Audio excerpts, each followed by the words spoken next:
We've got an update on the rumor that Brock Lesnar is potentially leaving WWE post-WrestleMania. A new match has been confirmed for WrestleMania 39, and Impact Wrestling's World Championship has been vacated. Stay tuned for all the deets. So there's been uncertainty around Brock Lesnar's long-term future with WWE in recent weeks. There's rumors that he maybe has told people he'd be leaving soon, and the word of the potential exit has gotten out and circulated.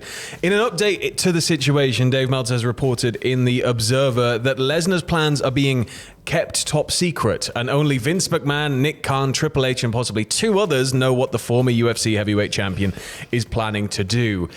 Top secret. No duh. Like I love the film Top Secret. It's a great film. A great movie. Great film. Val Kilmer. Maybe that's what he's doing. Exactly. He's doing a remake of Top Secret. You heard it here first, folks. Confirmed by Dave Meltzer, not us. Not us. But I'm not surprised that they want to keep it close to the chest. Yeah. Brock is one of the biggest names that they've got. So if they went, he's the final boss. Yeah, exactly. Yeah. If the reports came out and they had openly just said, yeah, Brock is leaving. Yeah. It would put a little bit of worry as to like what will WWE do without him. Obviously, we saw post WrestleMania 36 when he retired, when he lost to Drew. He did come back eventually, so it's not a done deal if he does leave. But it's weird that he was telling folk that he might be leaving. It's one of those things where it could potentially, with WWE being a publicly trading company, it could affect even stock price. Yeah. It's mental. But I think with the whole stuff with Brock is that if WWE are able to get him back, they will get him back in a heartbeat. If there's some deal that can be reached, they will do it in a heartbeat. Because whether you like Brock, whether you hate Brock, whatever you think of him, Brock is a draw. Absolutely. Brock is somebody that people pay to come and see wrestle. He is a spectacle. Through the past, the absent champion times, obviously very, very bad. But kind of bringing him back and making him more of that special attraction, special feature has been really beneficial. And we've seen, like Cowboy Brock, we've seen it all. So I think that if they can reach a deal, it'll probably be for less dates and even more money, but they'll still do it. But at the same time, if Brock's maybe looking to move into other avenues, then I don't think Brock's somebody who's going to be stopped. Those other avenues Brock's going to do what he wants. Farm. Yeah, this is it. That's the thing. Like he walked away at the height of his fame to try out for the Minnesota Vikings and got onto the training team before getting bumped, and then he wound up in UFC. Went off to New Japan as well. I've been very much a fan of this recent Brock run with his Cowboy Brock, and he's sort of seems really relaxed and knows exactly. It feels like that's Brock as a person, which is strange because like you never think of him as a person. He's a Terminator. He's this man, this machine, this bear in a man suit, and like he's for so long had just this persona of I suplex people and I'm a beast and you can't beat me. Whereas now we're seeing a lot of character, and it sort of made him a lot more endearing and sort of, I think, added a lot of longevity to his career, because it was a case he's come back and he's got a ponytail and he wears a black turtleneck. Imagine Brock in a turtleneck. He could wrestle like 3 times a year, and so long as the deal was beneficial to both sides and it was huge, like standout moments with a couple of hype appearances in between, I think they're going to take it. I think there will be a deal reached, but it's certainly an interesting prospect if Brock is to go and can't be talked into it, because, I mean... Just quite interesting though, being kept top secret. It's interesting that Vince McMahon is involved in any capacity there, and obviously he does have a good relationship with Brock Lesnar and a lot of the stuff. Well, Vince is still the owner of the company, right? Yeah, he is, so you would imagine he does have some influence on that, but it's interesting that specifically from this report, the only people that know is Vince, Nick, and Triple H, obviously Brock, probably, and maybe Heyman. I feel like he would have some involvement there. But Vince McMahon also involved there. Any further details on this, we will keep you updated. But keeping it with WWE and going back to last night's SmackDown. Oh, yeah.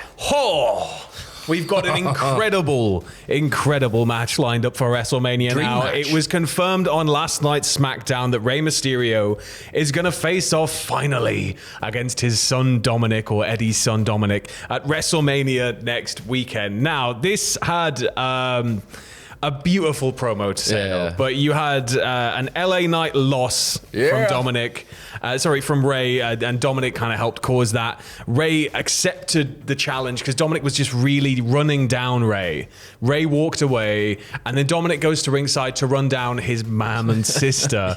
And that's when Ray kind of stops on the ramp, and you see him on the Tron, and he walks back, and it's like, that's my wife! And he just attacks him. He lays him out with one strike, and he's like, you want the match? You got it. Let's see you at WrestleMania. Dominic now looking terrified because it's like he's been skirting around. He's not going to hit me. He's not going to go after. He's my dad. I can say and do whatever I want. He's not going to thump.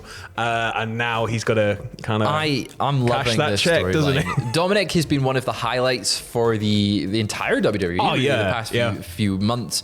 And seeing this storyline get to this point, it does feel like it's been a really, really good build. And that's the thing I've noticed so much recently is WWE's build to the big moment has been, I feel personally, more engaging.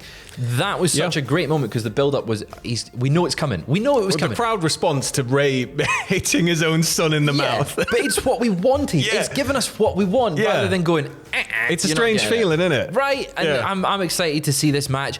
I really hope Dom wins at WrestleMania, but also just the feel-good moment of having Ray beat his son, and not just at 2K. Not just at 2K, back in, tweeting that rubbish out, and I'm just excited for this match. I hope that it's a great passing of the torch moment, and how cool to have a match with your son.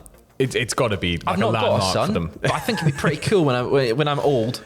It was previously reported by Meltzer in The Observer that the match between Ray and Dom wouldn't be made official before Mania, which is now obviously not the case. But there had reportedly been discussions to shoot an angle on night 1 ahead of a match on night 2. An angle to set up the clash could also take place at the Hall of Fame. That was the initial thought, with Ray set to be inducted, obviously. But I think we'll still see something. I think we're still going to see something, maybe not something that's going to interrupt fully, but maybe Dominic gets escorted out or something. Yeah, he's interrupting in the crowd and he's dragged off. It. Something like that. I mean, they could do a flashback to when Brett got attacked by a fan. I don't think you want to encourage that. I remember being in a nightclub when that happened, and literally everyone was like, "What?" And you see all the wrestling fans go, "Brett's been attacked."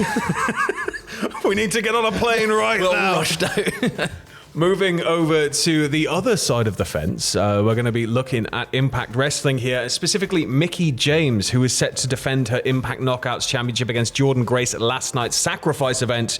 Sacrifice. But it was revealed prior to the show that she'd suffered an injury, unfortunately. Now, during the show, she sat down with Santino and revealed that she'd suffered a broken rib and thankfully won't be out for too long, and she still hopes to defend her title at Rebellion on the 16th of April. Morella said, though, that if she isn't cleared in time, then Jordan Grace will face the winner of the Multiverse match at Rebellion, and should Mickie be cleared after that, it'll then be a triple threat. Yes, so it's good to know that it's a very minor thing.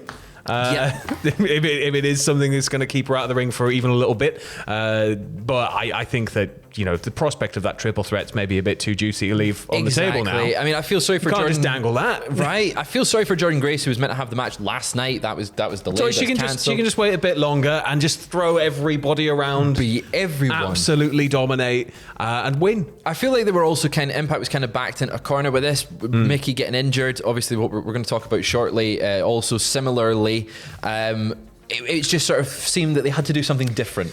Yeah, because they couldn't vacate it, as you were touching on, because Josh Alexander's record-breaking run as Impact World Champion is unfortunately over. It was announced on Busted Open Radio that the walking weapon had suffered torn triceps, and he'll undergo surgery later that day, which was, yesterday, I think? Yes, yesterday. As a result, Alexander relinquished the Impact World title. He was scheduled to defend the title against Steve Macklin at Rebellion, the former Steve Cutler, but he'll also be involved. Macklin will be involved in the main event of the pay-per-view, and Impact have announced that he'll be taking on Kushida for the vacant Impact World Championship on Sunday, April 16th. Kushida was scheduled to challenge Alexander for the title at Multiverse United on Thursday, March 30th. So this is kind of a lot of oh, we've got threads. We've got to put these threads together. Let's just quickly. And props to them. They've done it very quickly. Yes. They've gone, right, he was meant to face him. He was meant to face him then. Boom. That no makes nonsense. Sense. They've just gone, boom, boom, there boom. You go. Done. You want Kushida, you've got him and Steve Macklin. It's going to be great. And while we can sit and commend them for, getting that just sorted like that, this is just, it's got to be a real bad hit for them because, I mean, Josh Alexander's been carrying Impact, for quite a while. I never really like saying that. It's not in the sense that he's holding up the whole company, but he's really been out there, as you said, like flying that flag, leading the charge. He's the guy. When you think of Impact right now, and you think of Impact through the ages, you've got AJ Styles, you've got now Josh Alexander, you had Samoa Joe, although I would say he's more Ring of Honor when you think of him. But you've got those guys throughout history and Impact that have been like, that's the guy. Bobby Roode was another. Josh Alexander is the guy right now in Impact. They've lost him because of his injury. Hopefully it's a quick recovery for him. Hopefully it's nothing serious, like in regards to the recovery time. But, with a torn tricep, I think it might be quite a while. You wouldn't vacate the title if it was going to be a short stint, would you? The thing is, they've got a wealth of talent and Impact that can come up and fill that spot. Obviously, Steve Macklin is had one hell of a run at the sort of going from leaving WWE as Steve Cutler, joining Impact, and then building himself up to be in the main event scene and being a legitimate talent in that main event. These things happen, and it sucks, but hopefully it means that down the line, once Josh Alexander is healthy, we're going to get that big shock return, which is going to be, like the second coming when he re-arrives. But then by that point, we'll hopefully have a couple more stars in that main event picture, and stars that can credibly be there story-wise and be in and around. It gives them so many more opportunities and to like freshen up that scene, and also sort of we've had Josh Alexander as a face this entire time of his title reign. It allows the scene to freshen up, maybe give a heel the belt, and then you can have some of the face challengers like Joe Hendry. You've got Matt Cardona, who's kind of been more heelish, but you could have him go for the belt. Size of Hendry now. Just give him the belt. Just give him it. You've seen him. I believe. He's absolutely sculpted. He is hench. But yeah, I hope that Impact managed to navigate this and get through it, and Josh Alexander makes a very speedy recovery. Fingers crossed, but sending our best to Josh Alexander and Mickie James at this time. Any further updates, we will keep you informed. But that's it for your second news video of the day. We may be back later if anything else breaks, but if not, make sure you checked out the video earlier. Make sure you checked out Graded, which is now on the channel with Fraser right now. Yes. All of your rundown of SmackDown from last night in 60 seconds or less, which... I don't know how to do it, honestly. No, but stay tuned. We've got loads of content coming out over the weekend. I hope you're having a good one wherever you are. Ta-ti, bye.